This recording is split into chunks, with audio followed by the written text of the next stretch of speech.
கோரிக்காகத்துக்கும் காலுக்காகத்துக்கும் கல்யாணம் ஆகி இன்னும் 2-3 நாள்ல ஒரு வருஷம் ஆக போகுது. 2 பேருமே காதலிச்சு கல்யாணம் பண்ணிக்கிட்டாங்க. ஆரம்பத்துல ரொம்ப அன்பா இருந்த 2 பேரும் கொஞ்சம் கொஞ்சமா மாற ஆரம்பிச்சாங்க. தினமும் இவங்களுக்குள்ள சண்டை வர ஆரம்பிச்சது. ஒரு நாள் சோனா குருவி அவங்க வீட்டுக்கு போச்சு. காலுக்காகத்துக்கும் கோரிக்காகத்துக்கும் சோனா ஒரு நல்ல ஃப்ரெண்டா இருந்தது.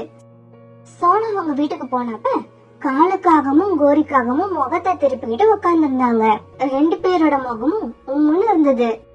இவங்க 2 பேரோட முகத்தை பார்த்த உடனே சோனாவும் இவங்களுக்குள்ள சண்டைன்னு புரிஞ்சுக்கிச்சு. என்ன 2 பேருக்கும் மறுபடியும் சண்டையா? ஒருத்தருக்கு ஒருத்தர் பேசாம உட்கார்ந்துருக்கீங்க. சோனா, நீ என்ன வேணாலும் சொல்லு, என் மேல எந்த தப்பும் இல்ல. ஒண்ணும் இல்லாத விஷயத்துக்கெல்லாம் என்ன எப்படி தெரியுமா திட்டுறாரு? காதலிக்கிறப்ப இருந்த காலம் இப்ப இல்ல, அப்படியே மாறிட்டாரு.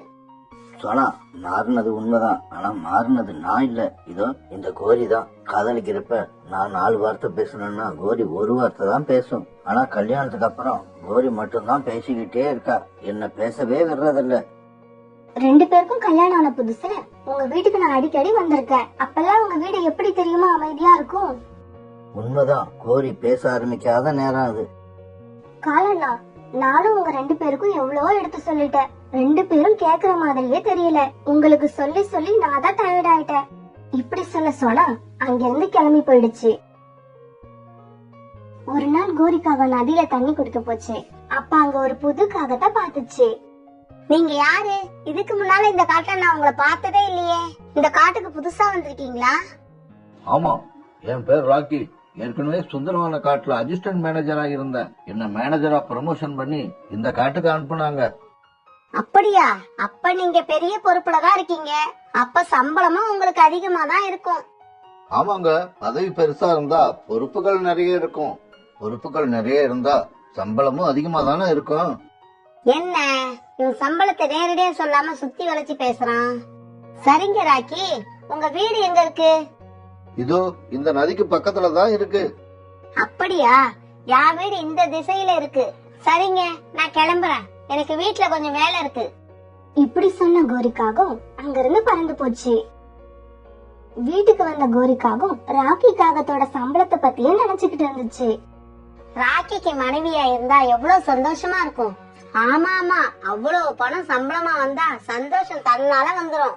என் தலை விதி இந்த காலுகிட்ட வந்து மாட்டிக்கிட்டேன். காலுவுக்கு சம்பளம் கம்மி.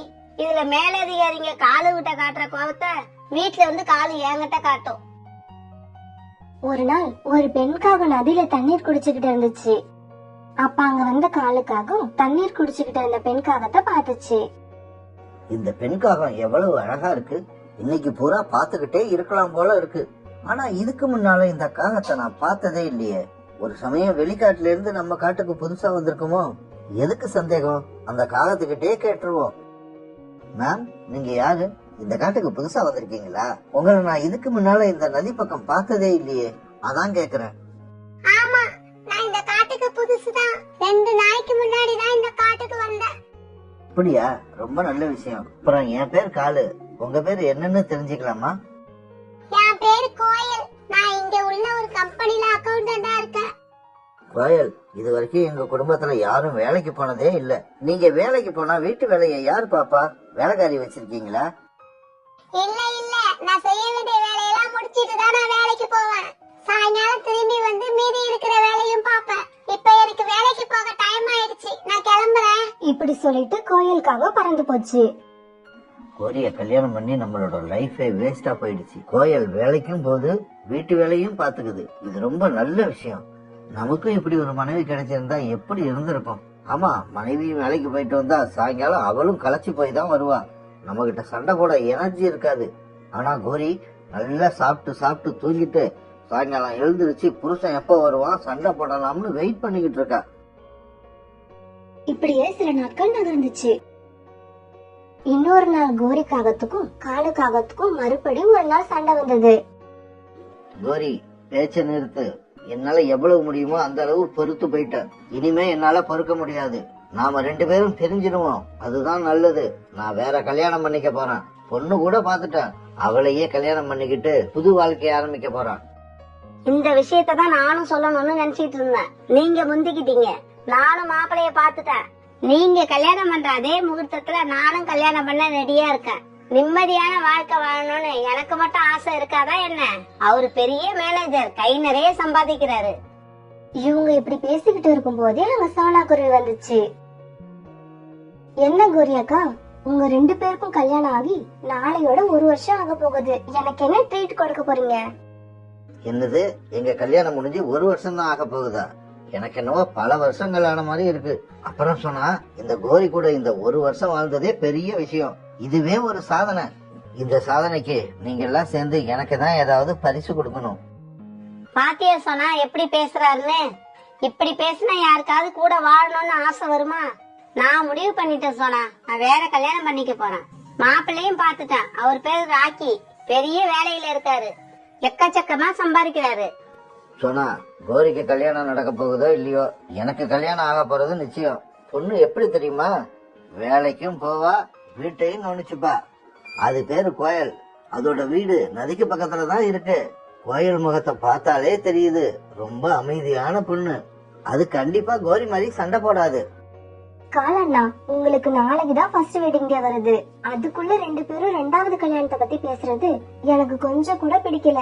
பழைய சண்டையெல்லாம் மறந்துட்டு நாளையில இருந்து 2 பேரும் புது வாழ்க்கைய ஆரம்பிங்க. சின்ன சின்ன சண்டையெல்லாம் பெருசுப்படுத்தாதீங்க. சோனா இப்படி சொல்லிட்டு இருக்கும் போது காலுக்காகவும் கிளம்பி வெளியில போயிடுச்சு. சரி கோரி அக்கா, நீங்க யாரையோ கல்யாணம் பண்ண போறேன்னு சொன்னீங்கல்ல, அவங்க வீடு எங்க இருக்குன்னு சொல்லுங்க. அது எப்படிப்பட்டதுன்னு போய் பாக்குறேன். நதிக்கு பக்கத்துலதான் அவர் வீடு இருக்கு. வீடு ரொம்ப புதுசா இருக்கும். நான் கூட இது வரைக்கும் அவர் வீட்டுக்கு போனது இல்ல.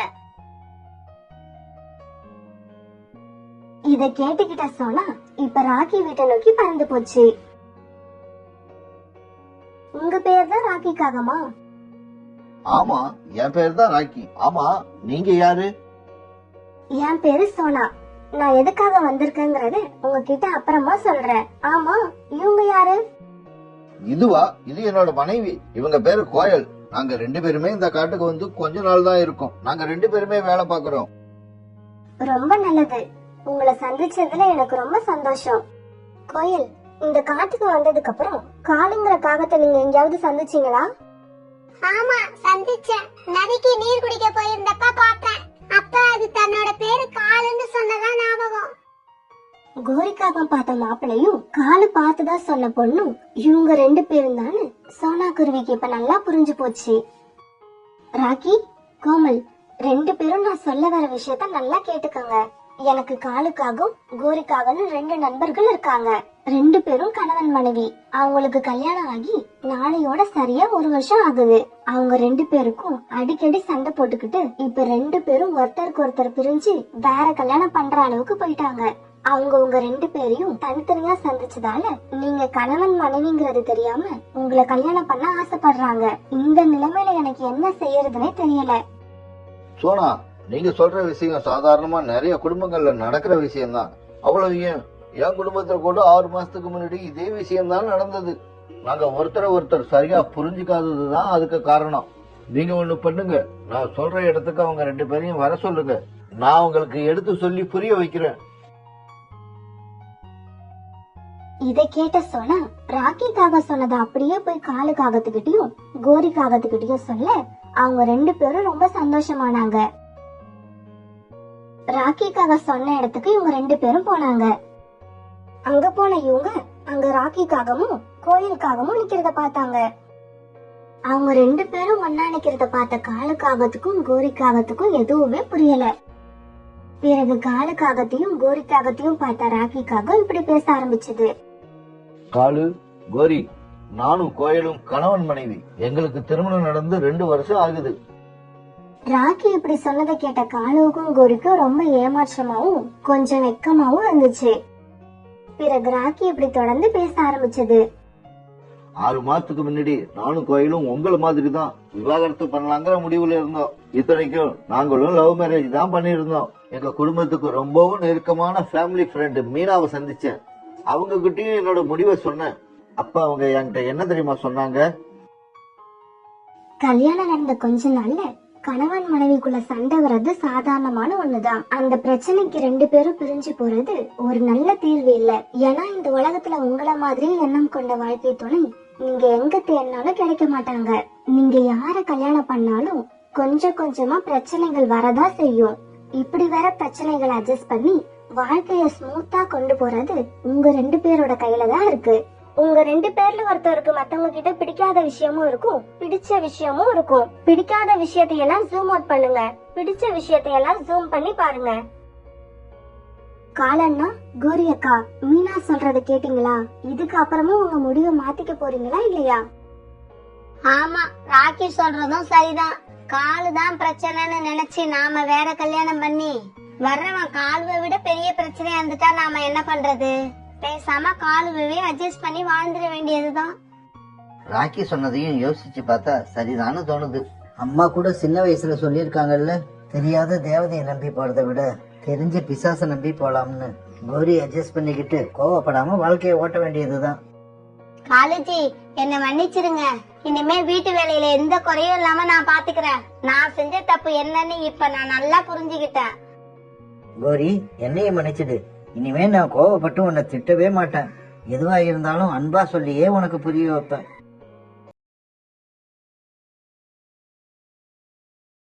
நகரத்துல இருந்து தூரமா இருந்த ஒரு காட்டுல நிறைய பறவைகள் தங்களுக்குன்னு ஒரு வீடு கட்டிக்கிட்டு நிம்மதியா சந்தோஷமா வாழ்ந்து வந்தாங்க. அதே காட்டுல சோனா குருவியும் ஒரு சின்ன அழகான வீட்டை கட்டிக்கிட்டு தன் பையன் குக்குவோட வாழ்ந்து வந்தது. அந்த காட்டுல ஒரு வாரம் தொடர்ந்து மழை பெஞ்சுக்கிட்டே இருந்தது. அதனால பறவைகள் உணவு தேட முடியாம ரொம்பவும் கஷ்டப்பட்டாங்க. நிறைய பறவைகள் சாப்பிட எந்த உணவு இல்லாம பட்டினியா இருந்து மழை எப்ப விடும் வானத்தையே பார்த்துக்கிட்டு இருந்தாங்க. இந்த சூழ்நிலையில இன்னைக்கு மழை சுத்தமா விட்டுடுச்சு.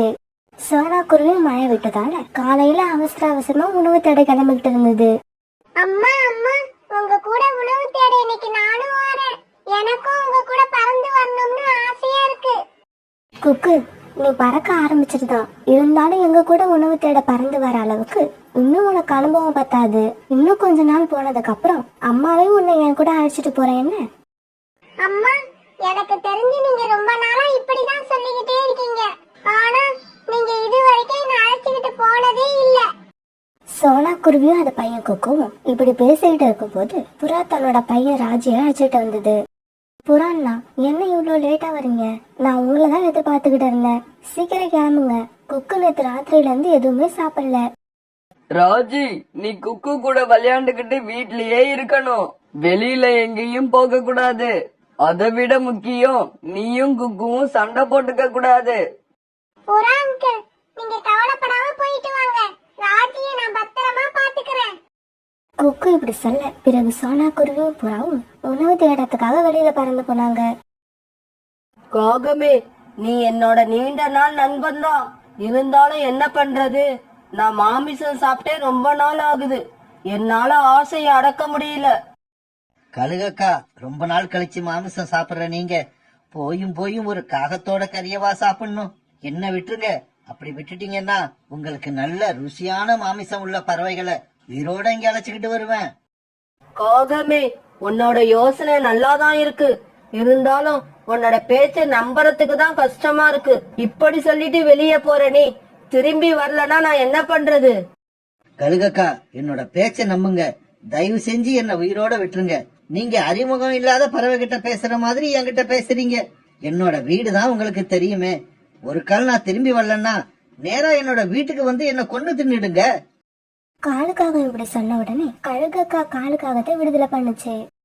இங்க பாரு காகமே, உன் பேச்ச நம்பி உன்னை விடுதலை பண்ணிருக்க. சாயங்காலத்துக்குள்ள எனக்கு உணவா உயிரோட ஏதாவது ஒரு பறவையை கொண்டு வரல, இன்னைக்கு ராத்திரி நான் உன்னோட வீட்டுல இருப்பேன். ஞாபகம் வச்சுக்கோ. கழுகக்கா, என்ன உயிரோட விட்டதுக்கு ரொம்பவும் நன்றி.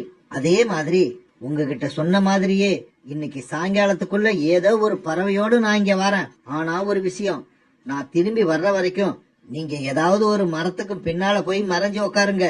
நான் பறவைகளை அழைச்சிக்கிட்டு குகைக்குள்ள போனதுக்கு அப்புறமா நீங்க உள்ள வாங்க. ஏன்னா பறவைகள் உங்களை முதல்லயே பாத்துட்டா பயந்து போய் ஓடிடுவாங்க. இப்படி சொன்ன காலுக்காக அந்த குகையோட ஓரத்துல இருந்த பழங்களை பார்த்தது. உடனே காலுக்காகத்தோட மூளை ரொம்பவும் வேகமா யோசிச்சுது. கழுகக்கா, இங்க இருக்கிற பழங்கள்ல கொஞ்சத்தை எனக்கு எடுத்துக்கிட்டு போறதுக்கு அனுமதி கொடுங்க. அப்பதான் உங்களுக்கு உணவா பறவைகளை என்னால சீக்கிரமா கொண்டு வர முடியும். அப்படியா? உனக்கு இந்த பழங்கள் வேணும்னா எடுத்துக்கிட்டு போ. பறவைகளோட மாமிசத்தை சாப்பிட போற எனக்கு இந்த பழங்கள் தேவையில்லை. கழுகக்கா இப்படி சொன்ன உடனே காலுக்காக அந்த பழங்களை எடுத்துக்கிட்டு வேகமா பறந்து வெளியே போச்சு. இப்படி போன காலுக்காகவும் ஒரு மரத்தடியில உட்காந்து கொஞ்ச நேரம் ஓய்வு எடுக்க ஆரம்பிச்சது. அப்பாடா, எப்படியோ ஒரு வழியா இந்த கழுகக்கா கிட்ட இருந்து உயிர் தப்பிச்சிட்டோம். ஆனா நாம தொடர்ந்து உயிரோட இருக்கணும்னா ஏதாவது பறவைகளை கழுகக்கா கிட்ட அழைச்சுக்கிட்டு போயே ஆகணும். ஆனா நம்மளை பத்தி இந்த காட்டுல உள்ள எல்லா பறவைகளுக்குமே தெரிஞ்சிருக்கு. நாம எதை சொன்னாலும் யாரும் நம்ப மாட்டாங்க. இந்த பழங்களை காட்டிதான் ஏதாவது பறவைகளை நம்மளோட வலையில விழ வைக்கணும். இப்படி பேசிக்கிட்டே இருந்த காலுக்காகவும் தூரத்துல சோனா குருவியும் புறாவும் பறந்து வரத பாத்துருச்சு. சோனா குருவி, புறா ரெண்டு பேருமே ரொம்பவும் சுதாரிப்பான பறவைங்க. நம்ம பேச்ச நம்பவே மாட்டாங்க. இப்ப என்ன பண்றது? இருந்தாலும் முயற்சி பண்ணி பாப்போம். நம்புற மாதிரி பொய்ய சொன்னா நம்பிதானே ஆகணும். இப்படி தன்னோட மனசுக்குள்ள நினைச்ச காலுக்காகவும் கழுகக்கா கிட்ட இருந்து வாங்கிட்டு வந்த பழங்களை எடுத்து வச்சு சாப்பிட ஆரம்பிச்சது. தானியங்கள் ஏதாவது கிடைக்கத்தானு தேடி பார்த்துக்கிட்டு இருந்த சோனா குருவியும் புறாவும் காலுக்காகவும் ஒரு இடத்துல உட்காந்து பழங்களை சாப்பிட்டுக்கிட்டு இருக்கத பார்த்த உடனே அதுகிட்ட போனாங்க. காலு, இவ்வளவு பழங்களை வச்சு சாப்பிடுற?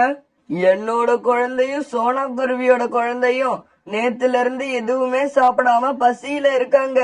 இந்த பழங்கள்ல கொஞ்சம் எங்களுக்கு கொடுத்தா நாங்க அதை எங்க குழந்தைங்களுக்கு கொண்டு போய் கொடுப்போம். புறா, இந்த பழங்கள் எனக்கே பத்தாது. ஏன்னா நான் 3 நாளா சாப்பிடல. அதனால எனக்கே இன்னும் பழங்கள் தேவைப்படுது. காலண்ணா, இந்த பழங்களை எங்க இருந்து எடுத்தீங்க? உங்களுக்கு எப்படி கிடைச்சது இவ்வளவு பழங்கள்? சோனா, நம்ம காட்டோட கடைசியில இருக்க குகைக்குள்ள மழை பெஞ்சதுனால தண்ணீர் தேங்கி நின்னுச்சு. தாகமா இருந்ததால தண்ணி குடிக்கலாம்னு உள்ள போனேன். உள்ள போனதுக்கு அப்புறம் தான் தெரியுது உள்ள ஒரு பழமுதிர் சோலையே இருக்குன்னு. ஆமா, உள்ளார அவ்வளவு பழங்கள் இருக்கு. அங்க இருந்துதான் இதை நான் கொண்டு வந்தேன். இப்பவும் இன்னும் கொஞ்சம் பழங்களை எடுத்துக்கிட்டு வரலான்னு அங்கதான் போக போறேன். உங்களுக்கு தேவைப்பட்டா நீங்களே என் கூட வாங்க. இப்படி சொன்ன காலுக்காகவும் குகையை நோக்கி பறக்க காலுக்காக சொன்னது எல்லாம் உண்மை போலவே இருந்ததால அதை நம்பின சோனா குருவியும் புறாவும் காலுக்காக பின்னாடியே பறந்து போனாங்க. புறாண்ணா, குக்கு இது வரைக்கும் ஒரு வேளை கூட சாப்பிடாம இருந்ததே இல்லை. நேற்று ராத்திரி அவன் சாப்பிடாம இருந்தது என் மனசுக்கு ரொம்பவும் கஷ்டமாயிடுச்சு. இப்ப இந்த பழங்களை எடுத்துக்கிட்டு நம்ம எவ்வளவு சீக்கிரமா வீட்டுக்கு போக முடியுமோ அவ்வளவு சீக்கிரமா போய் அவனை சாப்பிட்டு வச்சு பார்க்கணும். ஆமா சோனா, நானும் அதே நிலைமையில தான் இருக்கேன். ராஜுவும் ரொம்ப பசியில தான் இருக்கான். என்ன பண்றது? ஒரு வாரமா மழை பெஞ்சு நம்ம எல்லாரையும் ரொம்ப கஷ்டப்படுத்திடுச்சு. இப்படி இவங்க பேசிக்கிட்டு வர அந்த கழுவோட குகையும் வந்துருச்சு. பறந்து வந்த காலுக்காகவும் நேரா குகைக்குள்ள போக சோனா குருவியும் புறாவும் கொஞ்சம் கூட தயக்கம் இல்லாம காலுக்காக பின்னாடியே குகைக்குள்ள பறந்து போயிட்டாங்க. இத ஒரு மரத்துக்கு பின்னால மறைஞ்சிருந்து பார்த்த கழுகாக்காவும் இப்ப குகைக்குள்ள பறந்து போச்சு. இப்படி உள்ள போன கழுகக்கா சோனா குருவியும் புறாவையும் ஒரு வலையில பிடிச்சு வச்சுக்கிச்சு. சோனா குருவியும் புறாவும் வலையில இருந்து தப்பிக்க எப்படி எப்படியோ முயற்சி பண்ணாங்க. எதுவுமே முடியல. காலு, எங்களுக்கெல்லாம் இப்படி நம்பிக்கை துரோகம் பண்றியே, உனக்கு வெக்கமா இல்ல? என்ன பண்றது புறா? வெக்கத்தை பார்த்தா நான் உயிரோட இருக்க முடியுமா? எனக்கு எல்லாத்தையும் விட உயிர் தான் முக்கியம். வீட்டுல நம்ம திரும்பி வருவோம் நினப்புல குக்கு இருக்கிறத நினைச்ச உடனே சோனா குருவிக்கு கண்ணுல கண்ணீர் வந்துருச்சு. கழுகக்கா கழுகக்கா, தயவு செய்து எங்களை மன்னிச்சிருங்க. வீட்டுல எங்க 2 பேருக்குமே குழந்தைங்க இருக்காங்க. அவங்க நேத்துல இருந்து சாப்பிடல. நாங்க உணவு கொண்டு வருவோங்கிற நம்பிக்கையில வீட்டுல சந்தோஷமா விளையாண்டுகிட்டு இருப்பாங்க. உன் குழந்தைங்க பசிய பத்தி நினைச்சு பாக்குற நீ என்னோட பசிய பத்தி நினைச்சு பாக்கலல்ல. நான் கூட தான் மாமிசம் சாப்பிட்டு 2 மாசம் ஆகுது. ஏய் காகமே, நீ ஏன் இன்னும் இங்க நின்னுகிட்டு இருக்க? அந்த பழங்களை எடுத்துக்கிட்டு இங்க இருந்து கிளம்பு. கழுகாக்கா இப்படி சொன்ன உடனே காலுக்காக பழங்களை எடுத்துக்கிட்டு அங்கிருந்து கிளம்பி போயிடுச்சு. கழுகக்கா, எங்களை தயவு செய்து விட்டுடுங்க. எங்க 2 பேருக்குமே சின்ன சின்ன குழந்தைங்க இருக்காங்க. நாங்க இறந்து போயிட்டா அவங்க எவ்வளவு கஷ்டப்படுவாங்கன்னு ஒரு நிமிஷம் நினைச்சு பாருங்க. அதுக்காக நான் என்ன குழந்தைங்க இல்லாத பறவைய தேடி தேடி பார்த்து சாப்பிட முடியும்? இங்க பாருங்க, நானும் நல்ல பசியில இருக்கேன். அதனால இப்ப உங்களை சாப்பிட போறேன். உருக்க பேசி பேசி என்ன டிஸ்டர்ப் பண்ணாதீங்க. இப்படி சொன்ன கழுகக்கா பிறகு வலையில இருந்த சோனா குருவியை விடுவிச்சு அதை முதல்ல சாப்பிட போச்சு. அடடா, இந்த மாதிரி ஒரு ஃப்ரெஷ்ஷான குருவிய சாப்பிட்டு எவ்வளவு நாள் ஆகுது? இப்படி சொல்லிட்டு கழுகக்கா சோனா குருவியை சாப்பிட போறப்ப புறா இந்த மாதிரி பேச ஆரம்பிச்சது. கழுகக்கா, எங்க உடம்புல இருந்து உங்களுக்கு அதிகபட்சமா என்ன மாமிசம் கிடைச்சிட போகுது? மிஞ்சி மிஞ்சி போனா 100 கிராம் இல்ல 150 கிராம் தான் கிடைக்கும். ஆனா எங்களை உயிரோட விட்டா 1 கிலோ 1.5 கிலோ வெயிட் உள்ள பிராய்லர் கோழியை கொண்டு வந்து கொடுப்போம். பிராய்லர் கோழிங்கிற பேரை கேட்ட உடனே கழுகுக்கு கோழிக்கறி திங்கணும் போல ரொம்பவும் ஆசை வந்துருச்சு. என்னது, உண்மையாவா? பிராய்லர் கோழி வீட்டுல வளர்க்குறீங்களா? ஆமா கழுகக்கா, பாய்லர் கோழி நாங்க வீட்டுல வளர்க்குறோம். தயவு செய்து என்னை விட்டுடு, கீழே இறங்கு, உன்னோட வெயிட்டே என்னால தாங்க முடியல. சோனா குருவி இப்படி சொன்ன உடனே கழுகக்கா சோனா குருவி மேல இருந்து கீழே இறங்குச்சு. சரி குருவி, அப்படின்னா நீ போய் 2 பிராய்லர் கோழியை கொண்டு வா. அது வரைக்கும் இந்த புறா என்கிட்டயே இருக்கட்டும். இங்க பாரு கழுகக்கா, 2 பாய்லர் கோழியை என்னால தனியா கொண்டு வர முடியாது. புறா அண்ணாவையும் என் கூட அனுப்புங்க. வேணும்னா ஒண்ணு பண்ணுவோம், நாங்க திரும்பி வருவோம்னு. உங்களுக்கு நம்பிக்கை இல்லைன்னா நீங்களும் எங்க கூட வாங்க. சோனா குருவி இப்படி சொல்ல பிராய்லர் கோழி மேல இருந்த தீர ஆசையால கழுகக்கா இந்த திட்டத்துக்கு சம்மதிச்சது. பிறகு புறாவையும் கொண்டாந்து விடுவச்சு சோனா குருவி, புறா, கழுகக்கா இவங்க 3 பேரும் சோனா குருவி வீட்டு நோக்கி பறக்க ஆரம்பிச்சாங்க. புறாண்ணா, எப்படியாவது இந்த குகையில இருந்து வெளியில வந்தா போதும்னு நீங்க பிராய்லர் கோழி வளர்க்குறேன்னு போய் சொன்னீங்க. நானும் அதுக்கு ஆமா சாமி போட்டுட்டேன். அதனால இப்ப நம்ம 2 பேருமே வெளியில வந்துட்டோம். இதுக்கு மேல இந்த கழுகை எப்படி சமாளிக்கிறது? என்ன சோனா இப்படி பேசுற? குகையில வலைக்குள்ள இருந்த நாம பொய் சொல்லி தப்பிச்சு வெளியே வரும்போது இதுக்கப்புறம் தப்பிக்கிறது பெரிய காரியமா என்ன? வா, முதல்ல வீட்டுக்கு போவோம், அதுக்கப்புறம் அத பத்தி யோசனை பண்ணுவோம். இப்படி வந்து சோனா குருவி, புறா, கழுகக்கா இவங்க 3 பேரும் சோனா குருவி வீட்டுக்கு வந்து சேர்ந்தாங்க. கழுகக்கா, நீங்க வெளியிலேயே இருங்க. வீட்டுக்குள்ள எங்களோட குழந்தைங்க இருக்காங்க. அவங்க உங்களை பார்த்தா பயந்து போய் அங்கேயும் இங்கேயும் ஓடுவாங்க. அவங்க அப்படி ஓடுனாங்கன்னா பிராய்லர் கோழிய பிடிச்சு வெளியில கொண்டு வர்றது கஷ்டமாயிடும். இவ்வளவு தூரம் பொறுமையா இருந்தனா இன்னும் கொஞ்ச நேரம் பொறுமையா இருக்க மாட்டேனா? நான் வெளியிலேயே இருக்கேன். சீக்கிரமா பிராய்லர் கோழியை பிடிச்சு கொண்டு வாங்க. ஆனா 2 கோழி கொண்டு வரணும், அத மறந்துடாதீங்க. கழுகக்கா, உங்களுக்கு 2 கோழி கொடுக்கணும், நாங்க கண்டிப்பா மறக்க மாட்டோம். இப்படி சொல்லிட்டு சோனா குருவியும் புறாவும் வீட்டுக்குள்ள போனாங்க. புறாண்ணா, இப்ப என்ன பண்றது? இன்னும் கொஞ்ச நேரத்துல நம்ம வெளியே போலனா கழுகக்கா கதவு உடைச்சிட்டு வீட்டுக்குள்ள வந்துரும். அப்படி கழுகு கதவை உடைச்சுக்கிட்டு வீட்டுக்குள்ள வர்றப்ப இந்த வீட்டுக்குள்ள யாருமே இருக்க மாட்டாங்க. ஏன்னா நாமெல்லாம் இப்ப இந்த ஜன்னல் வழியா வெளியில பறந்து போக போறோம். பசங்களா, சீக்கிரமா வாங்க. வாசல்ல நம்மள கொன்னு திங்கறதுக்காக ஒரு கழுகு நின்னுகிட்டு இருக்கு. அது கண்ணுல படாம நாம இந்த ஜன்னல் வழியா தப்பிச்சாகணும். புறா இப்படி சொல்ல சோனா குருவி அந்த ஜன்னல் கதவை திறந்து விட்டது. புறாண்ணா, ஜன்னல் கதவு திறந்தாச்சு, சீக்கிரம் வாங்க. 1 நிமிஷம் சோனா, நம்ம உயிரோட விளையாண்ட காலுக்காகத்துக்கு ஏதாவது தண்டனை வாங்கி கொடுக்க வேண்டாமா? அதுக்காக ஒரே ஒரு லெட்டர் எழுதி வச்சிட்டு வந்துடுறேன். இப்படி சொன்ன புறா ஒரு காகிதத்துல ஏதோ எழுதி சோனா குருவியோட வீட்டுல வச்சது. பிறகு அவங்க 4 பேரும் ஜன்னல் வழியா வெளியில வந்து ரீட்டா கிளி வீட்டை நோக்கி பறந்து போனாங்க. இப்படி பறந்து போறப்ப குக்கு ராஜும் சோனா குருவி புறாவோட வேகத்துக்கு ஈடு கொடுத்து பறந்து வந்தாங்க. இத பார்த்த சோனா குருவிக்கும் புறாவுக்கும் ரொம்பவும் சந்தோஷமா இருந்தது. இப்படி போன இவங்க சீக்கிரமாவே ரீட்டா கிளி வீட்டுக்கு போய் சேர்ந்துட்டாங்க. புறா ரீட்டா கிளி வீட்டு கதவை வேகமா தட்டுச்சு. ரீட்டா, சீக்கிரம் வந்து கதவை துற, எங்களோட உயிருக்கு ஆபத்து. என்ன இது புறா குரல் மாதிரி இருக்கு? ஏதோ ஆபத்துல இருக்குன்னு வேற சொல்லுது. பிறகு கதவு திறந்துகிட்டு ரீட்டா கிளி வீட்டை விட்டு வெளியே வந்தது. என்ன சோனா, புறா, என்னாச்சு உங்களுக்கு? ஏன் இவ்வளவு பதட்டமா இருக்கீங்க? ரீட்டா, எதுவா இருந்தாலும் வீட்டுக்குள்ள போய் பேசிக்கலாம், முதல்ல வீட்டுக்குள்ள போ. பிறகு எல்லாரும் ரீட்டா கிளியோட வீட்டுக்குள்ள போனாங்க. வீட்டுக்குள்ள போன உடனே சோனா நடந்த எல்லா கதையும் ரீட்டா கிளிக்கு சொல்லுச்சு. சோனா, புறா, என்னோட வீடு நல்ல பாதுகாப்பான வீடு. கழுகால கூட உடைச்சுக்கிட்டு உள்ள வர முடியாத அளவுதான் நான் ஸ்ட்ராங்கா கட்டியிருக்கேன். எதை பத்தியும் கவலைப்படாதீங்க. கொஞ்ச நாள் இங்கேயே இருங்க, அதுக்கப்புறம் என்ன செய்யலாம்னு யோசிக்கலாம். இதே சமயத்துல ரொம்ப நேரம் ஆகியும் புறாவும் சோனா குருவியும் வெளியில வராதனால கோபமான கழுகு கதவை உடைச்சுக்கிட்டு உள்ள போச்சு. இப்படி உள்ள போன கழுகு உள்ள யாருமே இல்லாததை பார்த்து ஏமாற்றம் அடைஞ்சது. இப்படி கோபமான கழுகு புறா எழுதி வச்ச கடிதத்தை பார்த்துருச்சு. ஏய் முட்டாள் கழுகே, உன்ன மாதிரி ஒரு ஏமாளி கழுக நான் பார்த்ததே இல்ல. இது எல்லாமே நாங்க போட்ட நாடகம். இந்த நாடகத்தோட மாஸ்டர் பிரெயினே எங்க தலைவர் காலுக்காகத்தான். அவர் இருக்கிற வரைக்கும் நீ எங்களை எதுவும் பண்ண முடியாது. இந்த கடிதத்தை படிச்சுட்டு கோபமான கழுகு வேகமா பறந்து காலுக்காக வீட்டுக்கு போச்சு. கழுகு போனப்ப காலுக்காகவும் கோரிக்காகவும் கழுகு கிட்ட இருந்து எடுத்துட்டு வந்த பழங்களை சாப்பிட்டுக்கிட்டு இருந்தாங்க. காகமே, பழங்கள் நல்லா இனிப்பா இருக்கா? அதை ஏன் கேக்குறீங்க கழுகக்கா? இப்படி ஒரு சுவையான பழத்தை நான் இது வரைக்கும் சாப்பிட்டதே இல்ல. அப்புறம் ஒரு புறாவையும் ஒரு குருவியையும் உங்ககிட்ட கொண்டு வந்து விட்டன. அதுல இருந்தே இந்த காகத்தோட மாஸ்டர் பிரெயின் என்னன்னு உங்களுக்கு தெரிஞ்சிருக்கும்னு நினைக்கிறேன்.